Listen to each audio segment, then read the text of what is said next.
হতে পারে, আপনারা রাষ্ট্রপতিকে জিজ্ঞেস করতে পারেন। বেইমান বেইমানই থাকে, বেইমান কখনো বন্ধু হতে পারে না। অবশেষে হাড়ে হাড়ে টের পেলেন তারেক রহমান যে চুপ্পুকে তারেক রহমান কেবল রাষ্ট্রপতি পদে রাখেননি, সেই সাথে তার জীবন বাঁচিয়ে দিয়েছিলেন। সেই চুপ্পু বেইমানি করে প্রমাণ দিলেন আওয়ামী লীগ কখনো শোধরাতে পারে না। তাই অবশেষে দেরিতে হলেও নিজের ভুল বুঝতে পেরেছেন প্রধানমন্ত্রী, বরখাস্ত করছেন রাষ্ট্রপতিকে। রাষ্ট্রপতি মোহাম্মদ শাহাবুদ্দিন চুপ্পু শিগগিরই পদত্যাগ করতে পারেন বলে সংশ্লিষ্ট একাধিক সূত্র জানিয়েছে। পদত্যাগ মানে বরখাস্ত, কারণ তারেক রহমান সরাসরি তাকে সরাতে পারবেন না, ক্যামেরার আড়ালে চাপ দিয়ে পদত্যাগ করাতে পারবেন। মূলত ফ্যাসিস্ট হাসিনার সঙ্গে গোপন ফোনালাপের বিষয়টি সামনে আসার পর এমন সিদ্ধান্ত নিতে বাধ্য হয়েছে বিএনপি। হাসিনা আমলে ২০২৩ সালের এপ্রিলে দায়িত্ব নেন শাহাবুদ্দিন। তিনি একমাত্র ব্যক্তি যিনি ২০২৪ সালের জুলাই গণ অভ্যুত্থানের আগের শীর্ষ কোনো সাংবিধানিক পদে এখনও বহাল আছেন। একাধিক সূত্রের দাবি, চলতি বছরের মে মাসে চিকিৎসার জন্য লন্ডন সফরে থাকা অবস্থায় রাষ্ট্রপতি টেলিফোনে সাবেক ক্ষমতাচ্যুত প্রধানমন্ত্রী শেখ হাসিনার সঙ্গে কথা বলেন। ২০২৪ সালের আগস্ট থেকে শেখ হাসিনা ভারতে অবস্থান করছেন। সূত্রগুলো জানায়, রাষ্ট্রপতি ৯ মে লন্ডনে যান এবং ১৮ মে দেশে ফেরেন। পরে গোয়েন্দা সংস্থাগুলো ওই ফোনালাপের বিষয়টি জানতে পারে।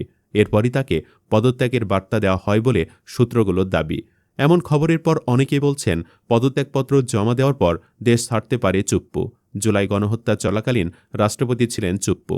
কারফিউ সহ military deployment Jatrabari Chittagong road এলাকায় ৩ বাহিনী কর্তৃক অভিযান, সেই অভিযানে হতাহত। এছাড়াও চাইনিজ রাইফেল দিয়ে গুলি করা অর্থাৎ ভারী অস্ত্রের ব্যবহার এর নির্দেশনাসহ হেলিকপ্টার থেকে এসবের দায়ভার চুপ্পুর নেই। না হয় হাসিনার সাথে এখনও যোগাযোগ কেন? চুপ্পু অপরাধী, জুলাই শহীদদের রক্ত তার গায়ে। দেশ ছাড়ার আগে তাকে গ্রেফতার করতে হবে। তাদের বিশ্বাস, তারেক রহমান চুপ্পুকে ছেড়ে দিবে না, বেইমানির প্রতিশোধ নিবে। এ নিয়ে জনপ্রিয় রাজনীতি বিশ্লেষক সাদিকুর রহমান বলছেন, অথচ আমরা যখন বলছিলাম চুপ্পুকে সরান, তখন বলা হয়েছিল আমরা রাজনীতি বুঝি না, সংবিধান বুঝি না, আমরা আবেগ দিয়ে চলি। তো এখন সংবিধান কই গেল? চুপ্পু যদি হাসিনাকে ফেরানোর ষড়যন্ত্রে জড়িতই থাকে, সেটা কি সংবিধানের বাইরে নাকি ভেতরে? সালাউদ্দিন সাহেব কি বলবেন এখন? রাজনীতি তাইলে কারা বোঝে না?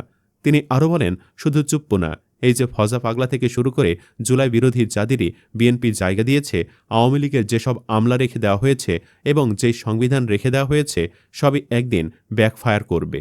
চুপ্পু যা করতে চাইছে, যেসব আওয়ামী সিনিয়র সাংবাদিককে বিএনপি প্রশ্রয় দিচ্ছে, ব্যাকআপ দিচ্ছে, জেল থেকে বের করেছে, সবল এরাও দিবে। সমস্যা হলো, প্রতিবার তো আর চুপ্পুর মতো আগে থেকে ষড়যন্ত্র জানা যাবে না। তাই এসব পুনর্বাসনের মূল্য কী দিয়ে চুকাতে হবে, একমাত্র খোদাই জানেন। তিনি আরও বলেন, বিএনপি রাজনীতি কখনোই বুঝত না। রাজনৈতিক ষড়যন্ত্র মোকাবেলায় আর মানুষ চুজ করার ক্ষেত্রে বিএনপি কতটা দুর্বল তার প্রমাণ হইতেছে 1-11। বিএনপি নিয়োগ করা সব লোকজনই কিন্তু 1-11 করেছিল। বিএনপি আর জামায়াতের এক রাজনৈতিক ভুলে বাংলাদেশের মানুষকে 17 বছর সাফার করতে হয়েছে। এখনও সময় আছে হয়তো।